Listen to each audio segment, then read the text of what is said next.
పేరు పరిచయం బండ్ల గణేష్ పేరు పరిచయం లేని వ్యక్తి. ఇటు సినిమా ఇండస్ట్రీ అటు రాజకీయాల్లో ఎప్పుడూ యాక్టివ్ గా ఉంటారు. ఆయన స్పీచ్లు మాటలు ఎలా ఉంటాయో అందరికీ తెలిసిందే. ఇంటర్వ్యూలతో ఎంటర్టైన్ చేస్తాడు. ఆడియో కాల్ లీకులతో కాంట్రవర్సీ చేస్తాడు. ఇక కొన్నిసార్లు ట్విట్టర్ లో హంగామా చేస్తాడు. మొత్తానికి ఏదో ఒక విధంగా నిత్యం వార్తల్లో ఉంటాడు. ఈ క్రమంలో బండ్ల గణేష్ తాజాగా వరుసగా ట్వీట్లు వేశాడు. జీవితంలో ఎవరిని నమ్మొద్దు, మిమ్మల్ని మీరు మాత్రమే నమ్ముకోండి. ఎవరి దగ్గర నుంచైనా మనం సహాయం ఆశించామా మనల్ని యాచకుల్లా చూస్తారు, జాగ్రత్త అంటూ బండ్ల గణేష్ ట్వీట్ చేశారు. అసలు బండ్లన్నకి ఏమైంది?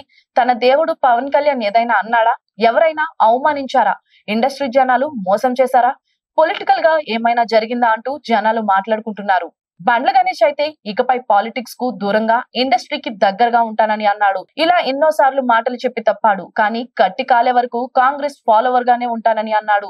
గబ్బర్ సింగ్ రీ రిలీజ్ హంగామాలో బండ్ల గణేష్ మాట్లాడిన మాటలు బాగా వైరల్ అయ్యాయి.